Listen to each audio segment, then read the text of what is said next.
언어 폭력은 이제 학교와 사회를 넘어 국제적인 문제까지 낳고 있습니다.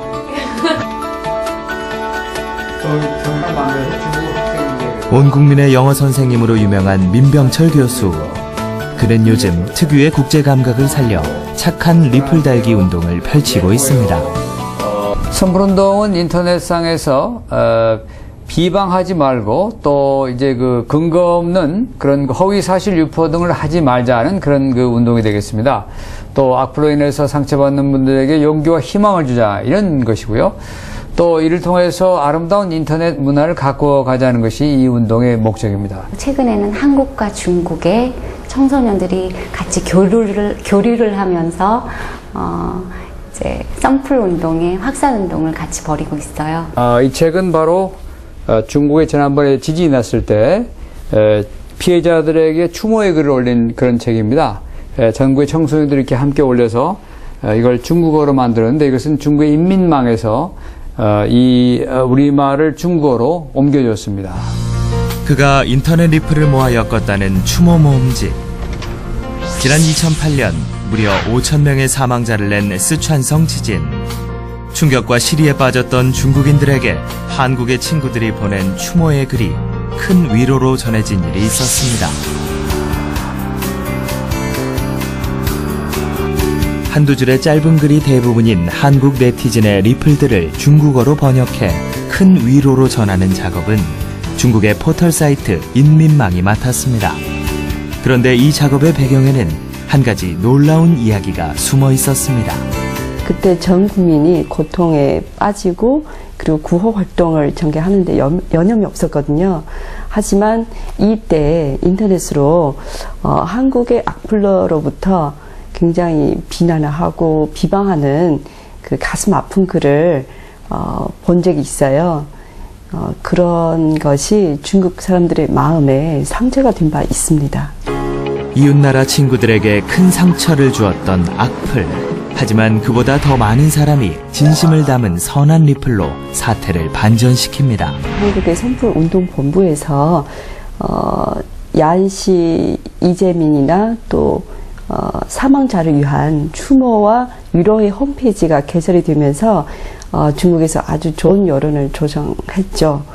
그때 우리 청소년들과 함께 저희 홈페이지에 웹사이트에 게시판을 만든 다음에 청소년들과 함께 그분들에게 추모의 글을 올리기 시작했습니다. 그래서 전부 10,000여 개가 올라왔는데 10,000개를 저희가 이제 중국어로 만들어서 그쪽에 이제 책자로 만들었고요. 쓰촨성 지진 피해자들을 위한 기금 모금 음악회를 열어서 저희가 성금을 만들어서 또 그쪽에 전달했습니다.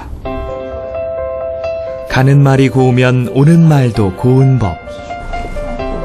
쓰촨성 지진에서 선풀로 우정을 나눈 이후 중국 네티즌들도 한국에 어려운 일이 있을 때마다 비난과 조롱 대신 예의와 진심을 담은 위로를 전해오고 있습니다.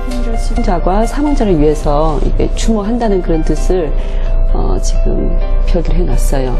이렇게 마우스로 촛불을 이렇게 옮겨서 갖다 대기만 하면은 네, 지금까지 총 52,000여 명의 중국의 네티즌들이 이게 추모의 뜻을 표했습니다. 하지만 여전히 인터넷에서는 차마 말로 옮기기도 어려운 비방과 욕설들이 끝없이 생산되고 있습니다. 이동통신으로 인터넷의 영역이 넓어진 만큼 나쁜 말을 주고받는 악플 전쟁도 더 광범위하고 치열해지는 형국입니다. 언어만큼은 정말 수많은 사람들이 보고 특히 그 자라나는 청소년들이 보는 방송이니까 최선을 다해서 좀 바르게 쓰자. 청소년들이나 가족 위주의 보는 시간대에는 조금 제가 연기자로 봤을 때도 좀 더 교육적이고 좀 이렇게 거슬리지 않는 그런 언어들을 좀 썼으면 하는 저는 바람. 말의 힘이란 과연 어느 정도일까요? 상황이나 상대에 따라 다르겠지만 분명한 건 우리에게 과소평가받을 때가 많다는 것입니다. 그래서 이 학교에서는 학생들이 말의 힘에 좀 더 관심을 갖도록 흥미로운 실험을 진행 중입니다.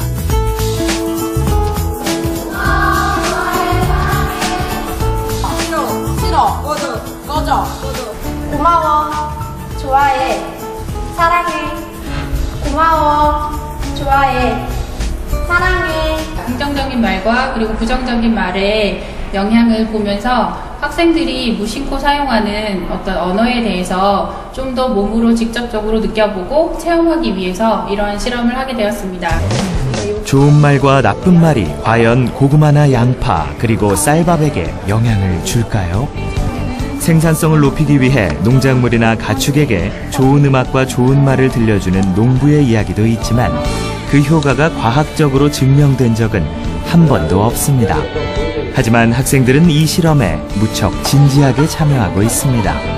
물론 마법사처럼 말 몇 마디로 식물을 살리거나 죽이는 걸 기대하는 학생은 없습니다. 이 여고생들에게 양파와 고구마는 스스로의 말을 점검할 수 있는 마음의 거울 같은 존재랍니다. 친구에게도 영향이 간다는 걸 이제 진짜 진심으로 이제 이런 실험을 통해서 느꼈으니까 저희가 쉬는 시간마다 가서 얘기를 해봤을 때는 이게 진짜 살아있지도 않은데 진짜 이게 잘할까 했는데 막상 결과를 보니까 진짜로 이게 막 많이 자랐잖아요. 그래가지고 좀 막 믿지 않고 이제 바른 말을 사용해야겠다. 실험은 이미 성공입니다. 이런 실험을 해봄으로 해서 학생들이 그 말 한마디를 좀 더 생각하고 얘기를 할 수 있도록 고운 말을 써줌으로 해서 학생들이 친구를 사랑하고 그리고 또 학교 폭력을 예방할 수 있다고 생각을 합니다. 지금 우리 청소년에게 말의 거울이 필요합니다. 한창 표현하고 싶은 것이 많을 나이. 그런데 적지 않은 청소년이 입을 열 때마다 욕설과 비속어를 남발합니다. 몇 가지 실험을 통해 살펴본 수치는 그야말로 충격입니다. 더 심각한 것은 자신이 하는 욕이 무슨 뜻인지, 심지어 그것이 욕인지조차 모르고 사용하는 청소년도 많다는 것. 문제는 욕설과 비속어만이 아닙니다.